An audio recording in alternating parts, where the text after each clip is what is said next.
स्वागत है आपका माई कोड टिप्स में। ओके, आज के वीडियो में हम देखेंगे कि ग्रेडल सिस्टम कैसे काम करता है। जस्ट एक ओवरव्यू। एक्चुअली एंड्रॉयड में एक्चुअली ग्रेडल का रोल क्या है, जस्ट फॉर ओवरव्यू। अगर मौका मिला तो हम इसके थोड़ा सा एक्सप्लोर भी करेंगे बाद में, ठीक है। लेकिन आज के वीडियो हम एक उसका डेफिनेशन भी देख लेंगे क्या है और इसका क्या स्ट्रक्चर है, ग्रेडल का रोल क्या है। ओके, बाय डेफिनेशन ग्रेडल बोल रहा है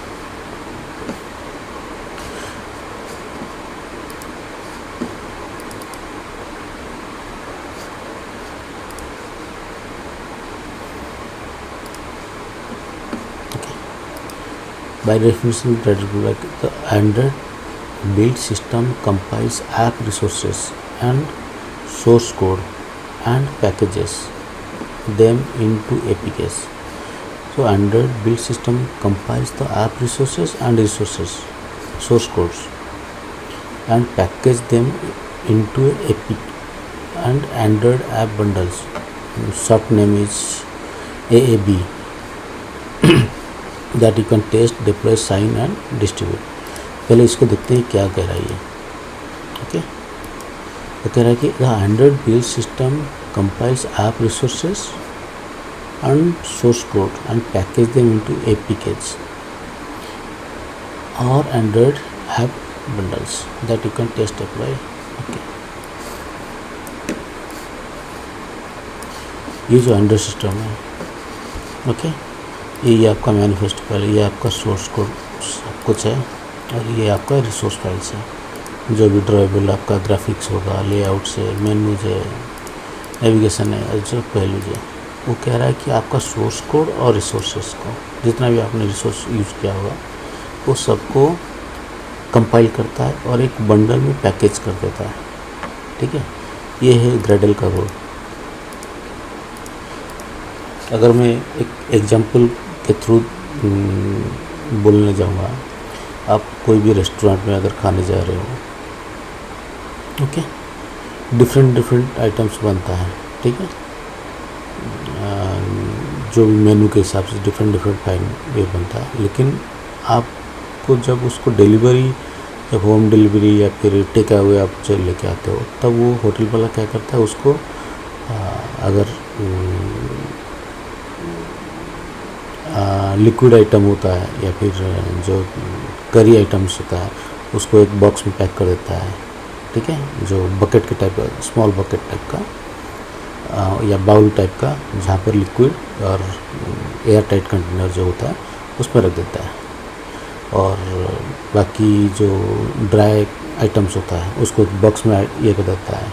और जो स्मॉल पिकल्स वगैरह उसको भी छोटा स्मॉल पिकल्स पैकेट में या फिर उसी में लूज में ऐड कर देता है। लेकिन उस चीज़ को एक रैप करके एक आपको पैकेज डिलीवर करता है कि ये इस आइटम का, इस क्लाइंट का या फिर इस यूजर का ये सारा ऑर्डर था, उसको डिलीवर कर दीजिए। सेम कंसेप्ट आप जैसे कहीं पर ऑनलाइन शॉपिंग करते हो, ठीक है। आप different item different location supplier से चूज करते हो। जैसे ऑनलाइन शॉपिंग जो भी है, कोई भी आप साइट में ले लो, तो वो क्या करता है, उस सारे आइटम को एक सिंगल ऑर्डर में प्लेस कर देता है। अगर ऑर्डर ज़्यादा है तो 2 ऑर्डर में डिवाइड कर देता है, लेकिन कोशिश करता है सिंगल ऑर्डर में प्लेस करने के लिए, ठीक है, ताकि आपका एक उस ऑर्डर को प्रोसेस इजी हो सकता है, ठीक है। लेकिन आइटम उसमें डिफरेंट होता है, ठीक है। तो ऑलमोस्ट सेम ही कंसेप्ट है, ठीक है। आपका सारा जितना सोर्स कोड है, रिसोर्सेज, सब कुछ एक बंडल अप कर दिया उसने, एक पैकेज में उसने रैप अप करके आपको डिलीवर कर दिया एज APK फाइल और AAP फाइल, जिसको आप टेस्ट कर सकते हो या फिर डिप्लॉय कर सकते हो रियल टाइम डिवाइस में, ठीक है। ये है ओवरऑल जो ग्रेडल का काम है। एंड्रॉयड स्टूडियो यूजेस ग्रेडल, जैसे मैं बोला था an advanced build toolkit to automate and manage the build process while allowing you to define flexible custom build configurations। तो एंड्रॉयड सिस्टम ग्रेडल यूज़ करता है इसलिए क्योंकि ये थोड़ा ऑटोमेशन इसमें ज़्यादा आपको ज़्यादा कॉम्प्लेक्सिटी नहीं होगा। आप कुछ बिल्ड कॉन्फ़िगरेशन और बिल्ड सेटिंग्स में आपने चेंजेस किया और कंपाइल कर दिया तो आपका एग्जीक्यूटेबल फाइल डिलीवर हो जाता है। Each build configuration can define its own set of code and resources while reusing the parts common to all version of your app। Each build configuration can define its own setup। जो भी आपका build configuration होगा वो तो आप हिसाब से change करते जाएगा, लेकिन जो रीयूजेबल जो पार्ट है ना कॉमन टू ऑल वर्जन है इसमें कोई चेंजेस नहीं है। ठीक है, चलो देखते हैं इसमें आखिर क्या है जो चेंजेस करना पड़ता है हमें। ओके, ये है आपका ओके। और दूसरी बात है ये जो ग्रेडल है 2 लेवल पे ऑटोमेट होता है, मीन्स एग्जीक्यूट होता है। एक तो है प्रोजेक्ट लेवल पे और एक मॉड्यूल लेवल पे। मोस्ट ऑफ द टाइम हम लोग अगर कुछ मॉड्यूल में चेंजेस करना पड़ता है तो इस पे काम करते हैं, अदरवाइज कुछ केस में हम यहाँ पर भी काम करते हैं। ओके, रिपोजिटरी गूगल मॉड्यूल का, मैवन सेंट्रल, ठीक है, क्लास पाथ, ये जो हम ग्रेडल जिस वर्जन को हम लोग यूज़ कर रहे हैं ये है आपका प्रोजेक्ट लेवल पे। लेकिन आपका जो मॉड्यूल में यूज़ हो रहा है, जो जिस चीज़ को आप जिस प्रोजेक्ट के ऊपर आप काम कर रहे हो, डिप्लॉय करने की कोशिश कर रहे हो, ये है आपका मेन फंक्शनल एरिया और कॉन्फ़िगरेशन एरिया। ओके, ये देखिए ये एक चीज़ है, ये देखो ये है एंड्रॉयड, ये है एप्लीकेशन का, ये है एंड्रॉयड और ये डिपेंडेंसी वाला। ठीक है, डिपेंडेंसी में आपको मैक्सिमम जार फाइल्स मिलेगा और लाइब्रेरीज फाइल्स ही मिलेगा जो आपका एप्लीकेशन में रिक्वायर है।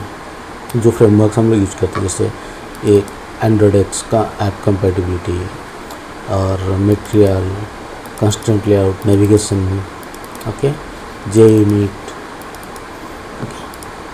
ये सब आपका एप्लीकेशन में। और इससे भी जैसे जैसे आपका प्रोजेक्ट का रिक्वायरमेंट बढ़ जाएगा आप उस हिसाब से आपको जार फाइल और यहाँ पर ऐड करते जाएगा। और ईच टाइम आप जैसे इसको चेंज करोगे ना तो यहाँ पर एक टॉप राइट कॉर्नर में एक सिंक बटन हो जाएगा कि ये कंपैटिबल है। जैसे मैं अगर इसको मैं चेंज करूँगा 5 करूँगा, ये देखो सिंक आ गया। अगर ये कंपैटिबिलिटी होगा तो सक्सेस हो जाएगा, अगर नहीं हुआ तो एरर दे देगा।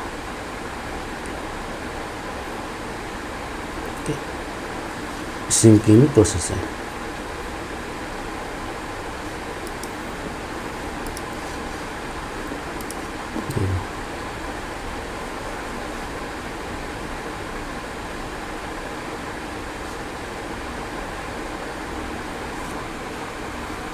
ओके, ये रहा सिंकिंग प्रोसेस और ये सिंक हो गया। ओके, ये कुछ एरर है परफॉर्मेंस, ये अब मेरे को फिक्स करना पड़ेगा। Increasing the maximum heap size from 1 GB to 2 GB could make the IDE perform better. Okay, ये मेरे को देखना पड़ेगा, चेंज करना पड़ेगा इसका कैसे मिलेगा। ओके, ये हो गया। और दूसरी बात है डिफ़ॉल्ट कॉन्फ़िग है। डिफ़ॉल्ट कॉन्फ़िग में ये देख रहे हो ये चीज़, ये दोनों मेन चीज़ है। मेन मीन्स ये आपका डिफाइन करता है आपका लोएस्ट वर्जन कौन सा ओएस में, एंड्रॉयड कौन सा लोएस्ट एपीआई में काम करेगा और आप किस चीज़ को टारगेट कर रहे हो। ओके, लेकिन अगर आप टारगेट कर रहे हो हायर को, ओके, और मिनिमम तो आपको लेना ही पड़ेगा क्योंकि एक लार्ज ऑडियंस पे भी आपको देखना पड़ेगा कि हायर वर्जन तो आपका सारे यूजर्स के पास लेटेस्ट एंड्रॉयड तो होगा नहीं। तो कोई 2 साल पुराना एंड्रॉयड यूज़ कर रहा होगा, कोई 3 साल पुराना एंड्रॉयड यूज़ होगा, तो आपको उसी के हिसाब से एक बफर लेके जाना पड़ता है कि मिनिमम एच डी के 28 to 32 मीन्स 4 API का आपको बफर हो गया। मीन्स ऑलमोस्ट मान के चलिए 60 to 70% के पास आप बफर लेके चलेंगे। 60% मान के चलिए, 70 तो मेरे को डाउट लगा, लेकिन हाँ 60 उसी रेंज पे आ जाएगा।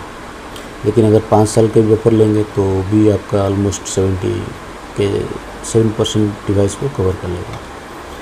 और ये जो है ना, ये वर्जन कोड और वर्जन है, ये आपका जो मेजर वर्जन, जो आपका एप्लीकेशन का जो वर्जन है, सपोज आपका एप्लीकेशन का फर्स्ट वर्जन है 1.0, सेकंड वर्जन है, तो ये चीज़ ये आपको यहाँ पर लिखोगे तो आपका बिल्ड में डी और जो भी APK में वो वहाँ पर हाईलाइट होगा कि इस एप्लीकेशन का वर्जन ये है।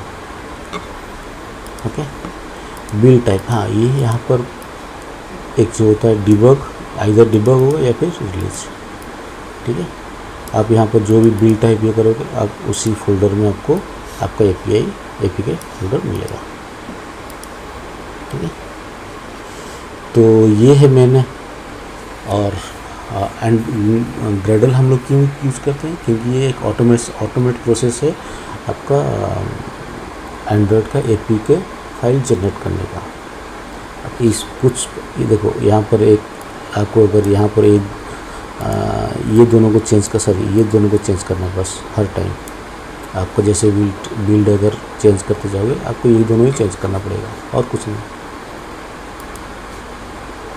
Every time. क्योंकि आपने पहले ही एप्लीकेशन सक्सेसफुल रन करने के लिए आपका सारा इन्फॉर्मेशन यहाँ पर होगा। तो आप क्लाइंट को शो करने के लिए आपका कौन सा वर्जन रिलीज़ कर रहे हो, यहीं पर ही बस आपको चेंज करना है। और कभी कभी अगर लोएस्ट SDK चेंज करना है या फिर हायर टारगेट ऑडियंस को चेंज करना है, तो यहाँ पर आपको चेंज करना पड़ेगा। ओके, तो ओवरऑल यही है। तो जो भी आपका चेंजेस होगा, और जावा से रिलेटेड जितना फ्रेमवर्क और जार फाइल है, ये यहाँ इसमें चेंज करना होगा। और एवरी टाइम आप जो भी चेंज करोगे, यहाँ पर अगर मैं 2 करूँगा वो सिंक करेगा, सिंक एवरी टाइम सिंक करेगा, चेक करेगा कि सही है गलत है। ओके, तो ये है ग्रेडल मिनिमम जो इन्फॉर्मेशन।